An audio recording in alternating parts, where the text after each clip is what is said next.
बड़ी खबर एक और आपको बता दें, मुकेश सहनी की प्रेस कॉन्फ्रेंस चल गई है। 2 बार समय बदलने के बाद एक बार फिर प्रेस कॉन्फ्रेंस को टाल दिया गया है। सीट बंटवारे को लेकर अभी भी पेच फंसा हुआ है।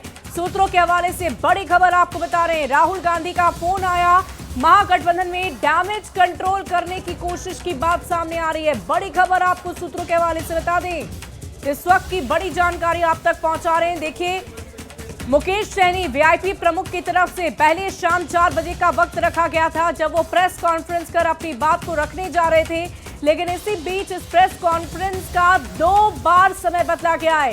इससे पहले सुबह का वक्त रखा गया था, फिर ये खबर आई, ये जानकारी आई कि शाम 4 बजे का वक्त होगा, और अब ये जानकारी सामने आ रही है कि शाम 4 बजे भी प्रेस कॉन्फ्रेंस नहीं होगी।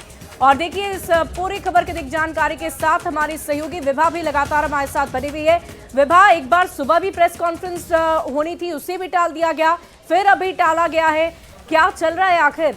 बिल्कुल शुभी, और बिहार में किसकी बाहर में इस वक्त की बड़ी खबर यही कि महागठबंधन के अंदर का पेच है जो सुलझता ही नहीं, और प्रेस कॉन्फ्रेंस जो मुकेश सहनी की तरफ से की जाने वाली थी 4 बजे, वो भी एक बार फिर से टल चुकी है। अब जो जानकारी सामने आ रही है, शाम 6 बजे का वक्त बताया जा रहा है जब प्रेस कॉन्फ्रेंस किया जाएगा। राहुल गांधी के साथ टेलीफोनिक बातचीत मुकेश सहनी की तरफ से जाता है कि जो डैमेज कंट्रोल है वो करने में अब कांग्रेस जुट गई है। कांग्रेस की तरफ से राहुल गांधी जो है वो बातचीत करते हुए नजर आए, और संवाददाता संजय हमारे साथ इस वक्त जुड़ गए हैं ज्यादा जानकारी के साथ। संजय, इस वक्त की लेटेस्ट जानकारी क्या है? अब ये प्रेस कॉन्फ्रेंस शाम 6 बजे होने वाली है, ये क्या पुख्ता हो रही है? देखिए, बिल्कुल विवाह, एक ही दिन में 2 बार समय बदला। सबसे पहले 12 बजे, ठीक हमारे पीछे देखिए मुकेश सहनी की एक बड़ी सी तस्वीर लगी हुई है और विकासशील इंसान पार्टी महागठबंधन प्रेस वार्ता भी लिखा हुआ है, और 12 बजे ये प्रेस कॉन्फ्रेंस होना था, लेकिन उसके बाद समय बदल गया शाम 4 बजे के लिए। और अभी से थोड़ी देर पहले ये जानकारी दी गई कि अब 4 बजे भी प्रेस कॉन्फ्रेंस नहीं होगा, 6 बजे ये प्रेस कॉन्फ्रेंस होगा, और 6 बजे भी प्रेस कॉन्फ्रेंस हो जाए इसकी कोई गारंटी नहीं है। तो इससे साफ जाहिर है कि महागठबंधन में सीट शेयरिंग का जो मामला है वो पूरी तरीके से उलझता हुआ नजर आ रहा है। कोई भी इस स्थिति में नहीं है कि वो क्लियर कर दे कि हाँ, महागठबंधन में सीट शेयरिंग जो है वो फॉर्मूला आज तय हो जाएगा। तमाम तरह की अटकलबाजी चल रही है, जिस तरीके से ऑपोजिशन का बयान किसी की पूरे सीट शेयरिंग को लेकर हो रही है तो संभवतः मुकेश सहनी की नजर आती है, क्योंकि वो बार बार कह रहे हैं कि अब हम प्रेस कॉन्फ्रेंस करने जा रहे हैं, इतने बजे प्रेस कॉन्फ्रेंस होगा, तैयारी भी हो जाती है। मैं आपके पीछे वो तस्वीर भी देख पा रही हूँ, लेकिन वजह नहीं बताई जा रही है कि आखिर ये टल क्यों गई। देखिए, जाहिर सी बात है, जैसे पहली बार प्रेस कॉन्फ्रेंस टाला गया तो कहा गया कि राहुल गांधी ने इस पूरे मामले में इंटरफेयर किया है, और उनके इंटरफियरेंस के बाद वक्त बढ़ाया गया, यानी डैमेज कंट्रोल में राहुल गांधी जुटे हुए हैं। इस बीच ये भी खबर आ रही है, वीआईपी सूत्रों के हवाले से ये खबर आ रही है कि राजद के एक बड़े नेता दिल्ली पहुंच गए हैं और उनकी मुलाकात होने वाली है राहुल गांधी और मल्लिकार्जुन खड़गे से, और कुछ फार्मूला तय होगा। अब इसीलिए थोड़ा वक्त टाला गया कि उनकी मुलाकात हो जाए और फार्मूला जो है वो सॉल्व हो जाए। संजय, हम इसलिए 4 बजे से 6 बजे लगातार प्रेस कॉन्फ्रेंस की बात होती है, पहले दिल्ली में मुलाकात, फिर यहाँ मुलाकात, आखिर चल क्या रहा है? किस बात को लेकर लगातार चर्चा की जा रही है? क्यों नहीं ये मसला सुलझ पा रहा है? क्या मुकेश सहनी सीटों की संख्या पर मानने को तैयार नहीं है?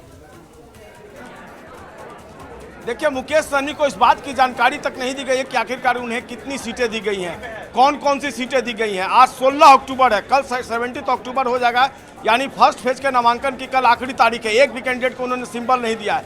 ऐसे में मुकेश सहनी की स्थिति आप समझ सकती हैं कि किस तरीके की राजनीतिक अनिश्चितता में वो फिलहाल फंसते हुए नजर आ रहे हैं। देखना होगा इसका सॉल्यूशन क्या निकलता है। राजनीति में कोई न तो अस्थायी दोस्त होता है, न अस्थायी दुश्मन। क्या इसका कोई दूसरा सॉल्यूशन भी निकलता है? तमाम तरह की अटकलें अभी तेज हो गई हैं और बिहार की राजनीति करवट लेती हुई नजर आ रही है। देखना होगा क्या वाकई में मुकेश सहनी, अगर वीआईपी प्रमुख मुकेश सहनी के पास किसी भी तरह की कोई जानकारी नहीं है तो क्या क्या कदम वो उठा सकते हैं? मुकेश सहनी, क्या विकल्प है उनके पास अगर वो महागठबंधन से इतर भी चुनाव लड़ना चाहे तो? बिल्कुल बिल्कुल, और आपने देखा होगा बयान आया दिलीप जायसवाल का, उसके पहले जो अशोक मालवीय उन्होंने भी ट्वीट कर दिया है मुकेश सहनी को लेकर। तो तमाम तरह के औपचारिक जो विकल्प है वो खुले हुए हैं। क्या वो फिर से एनडीए के साथ हाथ मिला लेंगे या फिर अकेले चुनाव लड़ने का फैसला लेंगे या कोई तीसरा गठबंधन है उसमें जाके शामिल होंगे। अब देखना होगा, फिलहाल कुछ भी कहना प्री मैच्योर्ड होगा और बहुत कुछ डिपेंड करता है मुकेश सहनी के ऊपर कि आखिरकार वो क्या करने वाले हैं, क्योंकि फिलहाल वो खुद राजनीतिक अनिश्चितताओं में फंसे हुए हैं। इसलिए वाकई संजय देखने वाली बात होगी कि ये राजनीतिक अनिश्चितताएं कब निश्चिंत होकर मुकेश सहनी अपनी बात रख पाएंगे। और इसी बीच बड़ी खबर आ रही है अपने दर्शकों को बताते हैं। बिल्कुल, और प्रेस कॉन्फ्रेंस के दौरान ही मुकेश सहनी पिछली बार महागठबंधन से अलग हो जाते हैं और एक बार फिर से वही पीसी वाला खेल जो है इस वक्त भी शुरू हो गया है। लेकिन देखना होगा कि क्या इस बार बात बन पाती है नहीं बन पाती। लेकिन मल्लिकार्जुन खड़गे ने बातचीत जो है वो जरूर की है लालू प्रसाद से, और बताया जा रहा है कि जब मल्लिकार्जुन खड़गे के आवास पर बैठक चल रही थी उस दौरान राहुल गांधी भी वहां पर मौजूद थे। वो बैठक जरूर खत्म हुई, लेकिन हुआ क्या ये जानने की कोशिश करते हैं संवाददाता रवि सिसोदिया से। रवि जरा ये बताइए कि बातचीत हुई, मुलाकात हुई, लेकिन मुलाकात का जो निष्कर्ष निकलना चाहिए था वो तो निकल नहीं पा रहा। देखिए विवाह, जो बैठक थी वो बैठक तो खत्म हो गई, लेकिन सूत्र ये बता रहे हैं कि उस दौरान कांग्रेस अध्यक्ष ने बातचीत की थी लालू यादव से और ये कहा था कि जल्द से जल्द इस मामले को सुलझाया जाए। सूत्र ये बता रहे हैं कि जो मुकेश सहनी का मामला है उस मामले से कांग्रेस का कोई लेना देना नहीं है। उन्होंने साफ तौर पे कहा है कि जो भी गठबंधन की बात मुकेश सहनी से है वो मुकेश सहनी और आरजेडी के बीच में है। जो भी विवाद है उन दोनों के बीच में, कांग्रेस और मुकेश सहनी के बीच में कोई विवाद नहीं है। तो इसलिए ये माना जा रहा है कि अभी भी तब से 3 से 4 ऐसे सीट हैं जिनको लेकर कांग्रेस और आरजेडी में विवाद है। और लेकिन रवि जो जानकारी मिल रही है कि तकरीबन कुछ 8 सीटें हैं जिन सीटों के संख्या संभवतः आरजेडी कोटे से मिलने वाली है। क्या ये वजह है कि कांग्रेस को भी अब इसमें इंटरवीन करना पड़ रहा है, वो भी इसमें शामिल हो रही है, बातचीत हो रही है? देखिए कुछ ऐसी सीट हैं जो सीट मुकेश सहनी चाहते हैं और आरजेडी वो सीट देने को तैयार नहीं है। हालांकि कांग्रेस ने इस पर अपना स्टैंड साफ किया है कि ये उन दोनों के बीच का मसला है और ये दोनों आपसी बातचीत में सुलझाएं। जहां तक कांग्रेस और आरजेडी की बात करें तो अभी भी 3 ऐसी सीट हैं जिनको लेकर मामला नहीं सुलझा है और यही वजह है कि बातचीत चल रही थी और कांग्रेस अध्यक्ष की तरफ से आरजेडी के सुप्रीमो से बातचीत की और उनसे कहा गया। बिल्कुल रवि, और देखना होगा कि क्या अब शाम 6 बजे जो प्रेस कॉन्फ्रेंस मुकेश सहनी को करना है वो हो पाता है क्या मल्लिकार्जुन खड़गे और राहुल गांधी की बातचीत के बाद महागठबंधन में सब कुछ शॉर्ट होता है क्या? इस खबर पर नजर बनाकर के बहुत बहुत शुक्रिया फिलहाल जानकारी के लिए। और सीधे रुक करते सहयोगी शुभी का। वाकई विभाग देखने वाली बात होगी कि ये महागठबंधन में जो सीटों को लेकर उलझन चल रही है वो कब तक सुलझती है, कब मुकेश सहनी के खाते में कितनी सीटें गई, कितने उम्मीदवार हैं, इसकी जानकारी उन तक पहुंचती है। बढ़ते आगे।